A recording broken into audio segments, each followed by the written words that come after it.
What's good with it, y'all? It's your boy Santo G, back at it. You already know, spreading unity, prosperity, and respect. Above all, if you're new here, do me a favor. Hit that subscribe button, tap that notification bell. It don't cost you nothing, and it will help out this channel.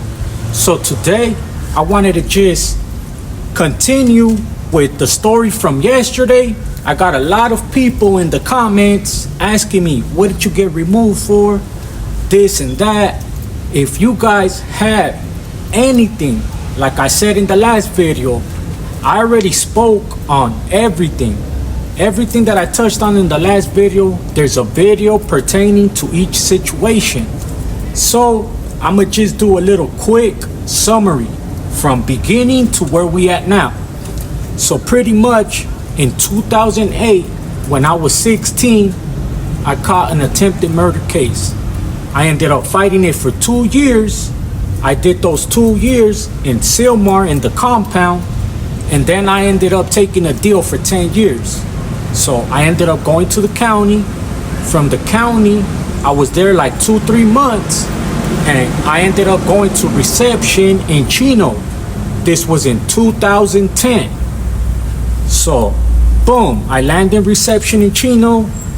I end up staying there for like 4 months, and then I end up catching the chain. I go to Wasco. I lay over in Wasco for a little bit, and then I end up going to Arizona, to La Palma Correctional Facility in Arizona. So, boom, I ended up only lasting there like another 2-3 months. Then I end up getting shipped out to Oklahoma, to the North Fork Correctional Facility in Oklahoma. So I'm in Oklahoma, say 4 years. I'm in Oklahoma for 4 years. That's the longest like that I stayed at one place. And my points ended up dropping because over there we were on lockdown for long periods of time. One of them being a riot between us and the blacks. We ended up being on lockdown for like a year for that one. That was when I met Wes Watson. When I was in Oklahoma and we were on lockdown for the riot that happened, that's when I met Wes Watson. I was inside my cell, he was in my building, and they only would let the whites out to program. So he would run around, do runs for us, stuff like that. Pretty much stayed at my door 24/7, chopping it up whenever he was in day room. Boom. Points change, points go down. They end up sending me to the Shafter MCCF. So the only reason why they end up sending me to Shafter is because of all the CCFs. I believe they have like 4 or 5 of them in California, and they're all in the like Bakersfield area, like by that way.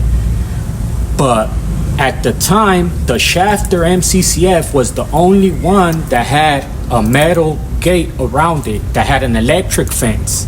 It had a big gate and an electric fence. Because of my P code, the attempted murder case, I'm P coded for life. So I'll never be able to go to any kind of like fire camp, any facility that don't have a gated perimeter. I can't hit it. I'm P coded for life. So boom, I end up landing there, and right there was off the hook. I mean off the hook. I want to say once I came back to Cali is when a lot of stuff started just happening. So boom, I get there to Shafter. Go from being in a 2-man cell for 4 or 5 years, even longer, because even in juvenile hall it's a 2-man cell. So go from being in a 2-man cell, I want to say like 6 years, then all of a sudden, boom, you're in an open dorm. So as soon as we get there, it was a free-for-all. I'm talking about free-for-all. We all shared the same bathroom, same showers. There was no structure whatsoever, because that facility right there was closed down for a little bit, and we reopened it. So when we reopened it, man, it was chaos. And I believe we were one of the last buses to get there too. The people coming from out of state kind of were the last people to fill it up. There was people coming from different level 2s, level 3s, point system changing, but there was people coming from everywhere. And the last buses just so happened to be the out of state buses. So boom, we get there, and I see there's no structure at all. So I end up, it was me, it was the homie, shout out the homie Peanut from AP. It was the homie Peanut from AP. It was the homie from Northside Bowling, the homie Sneaky or Sleepy, something with an S like that. So we just end up chopping it up, and we're like, hey man, like what's up? Like what we gonna do, you know what I mean? And then as a matter of fact, it was the homie Spanky too from Paramount. He was all blasted up too, cause we're right there chopping it up, and then I'm letting them know like, hey man, like this right here is just causing, you're like want something to happen, you know what I mean? We're all using the same phones, same battery, cause right there you couldn't use nothing that you plugged into the wall. You only had like Walkmans, and you had batteries. So they had battery chargers, just certain stuff that you know later on somebody's gonna grab the wrong batteries. Something's gonna happen to where it's gonna put us at odds. So we just like, hey look, to eliminate all that, we just gonna split everything down the middle how it should be. Those are your tables, these are our tables. Those are your bathrooms, these are our bathrooms. And all the homies were with it. There was a few that were mad, like, oh, why you gonna do that, woo, woo, right? Cause I guess where they came from, they had came from Chuckawalla. I guess you guys let me know in the comments, anybody that's been to Chuckawalla, is it a free-for-all in Chuckawalla? Cause I remember specifically some fools that came from Chuckawalla were mad, like, oh, that's how it is over there. We're all coming from level 3 cell living, so we're like, what? Like, that's unheard of. So, boom, we end up signing, like, boom, like, hey, like, boom. Like, what? You, boom, we're signing across. Like, what you guys got going on over there as far as the structure? And they're all saying the same thing. We're like, hey, we're going to talk over here, and we're going to let them know, like, we're gonna separate everything down the middle type. So boom, we talk to everyone, they sign the other one, we all get on the same page. Boom, we go, we approach everyone like, hey look, this is what's gonna happen. We're gonna split everything down the middle just to eliminate any kind of hostility or any kind of anybody getting into it with anybody. We just go ahead and do it the right way, how it should be. And there was some big old Moreno, I'm talking about swole, he was hot. I'm talking about, oh hell no, fuck this, fuck that, woo, woo, woo, walking up and down like he wasn't hiding it. He wasn't saying it like directly at any of us, but he was just walking around like, ooh, mad like. So boom, we all get on the same page.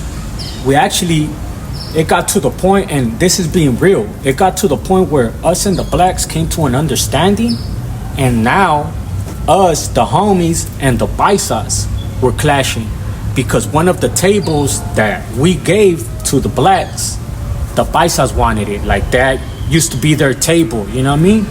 But it was like right in the middle, like we're just splitting everything in the middle. There can't be like, oh, they got 2 right here, then 1 right here, and then 2 and 1. Like, no, bro, it has to be in the middle. Like, it don't even make sense.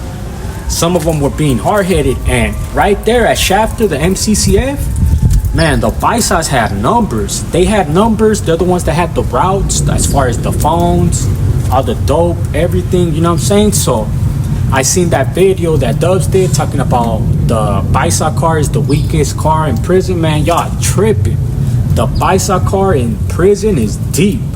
Sometimes the Paisa car is deeper than the homies. And right there in Shafter, the MCCF, I gotta tell you, if you look at the yard, whenever, because we ended up getting into it with the Paisas on a couple of different occasions, you would see them mount up and you would see the homies, and they were damn near probably almost twice of us, you know what I mean? For sure, they outnumbered us probably like 8 to 5, you know what I mean? 8 of us, 8 of them was like 5 of us type, you know what I mean? But they were deep, and whenever they're deep, man, they be pressing up. You know what I mean? They be pressing up. They be pressing lines, all kinds of stuff. You guys let me know in the comments if you guys know what's up with my Paisa card. Salute to all my Paisanos. So, boom. That ends up happening. We get there. We establish it. I just remember the homie Spanky from Paramount. He just starts laughing like, because we came on the bus together. I think he came from Mississippi. and I had came from Oklahoma, but we came on the bus together from Arizona because we had laid over in Arizona and then came back to California. I remember him just laughing like, I knew you was trouble, my boy. I knew you was trouble. So boom, that ends up happening. We end up just splitting everything, and everything went smooth after that. You know what I'm saying? It ended up being right there. It was so like free and so loose that there was a lot of people just going out. Like I'm talking about, like people were going crazy. I think the longest that I ended up staying up for right there was like 4 days. 4 days without sleep. That's how flooded it was right there, you know what I mean? And I'm just being real with y'all. It got to the point where I remember one night I'm chilling, I'm on the phone chilling. I start seeing like shadows, right? Because we had lockers right there. Like next to your bunk was a locker, and then it was the other bunk. So I just remember chilling, and I see somebody like playing peekaboo on the lockers, like what the fuck? Like tripping out, right? So boom, I ended up pushing myself, stayed up another night. The next morning, one of the homie ends up running out. He runs out. We're like, what the fuck was going on? They were handing out lunch. Right there, they used to make you sit on your bunk and they'll bring the food to you. They'll bring you your sack lunch. They'll call rows, and then you'll have to go and get your lunch. So boom, they called everyone like, go sit on your bunk. They were gonna pass out the sack lunches. And when it was homeboy's row, his turn to get the lunch, he went, and instead of getting the lunch, he just ran out. No lie, you know what I mean? He ran for his life. Just sitting on my bunk, look like, the fuck? I said, wait, that really just happened. Like, what the fuck? Right? Boom. So that ends up happening. And then, boom. I want to say like a couple of days, not even a week. It couldn't be a whole week. I end up going to yard, and I end up going like the last unlock too. I'm in there chilling on the phone. It was mandatory yard. You had to do at least an hour. So boom, I end up going out, and as I'm going out, the homie ends up handing me a weapon stock. He's like, hey, here, try to get a point on it. Cause inside the day room, inside the building, it was carpet.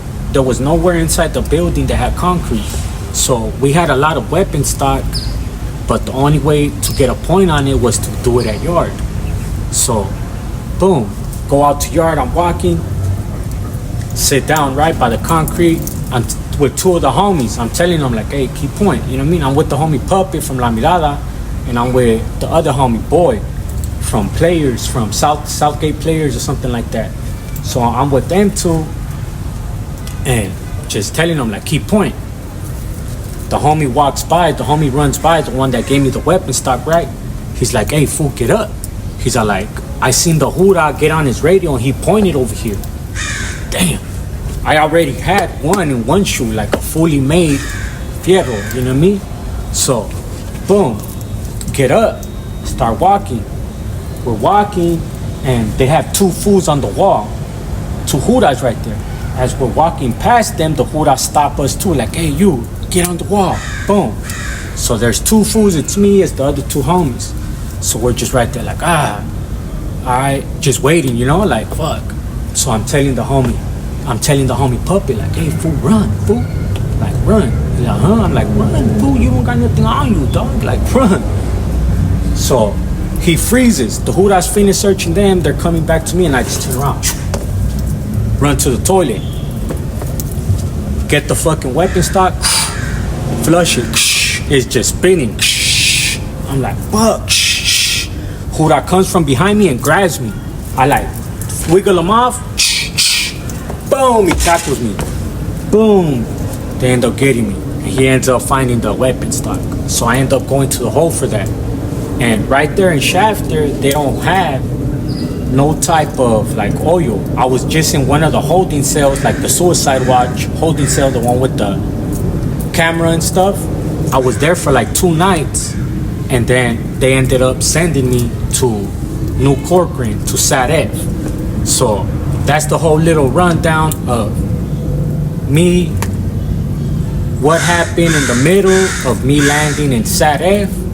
I'm gonna end it off here. If you guys want to know anything you guys want me to touch on, any story, let me know and I'll go into it more in depth. I'm gonna end it off here. It's your boy Santo G, man. I appreciate all the love. With that being said, man, shout out Killer Kush, shout out Cali Bullies.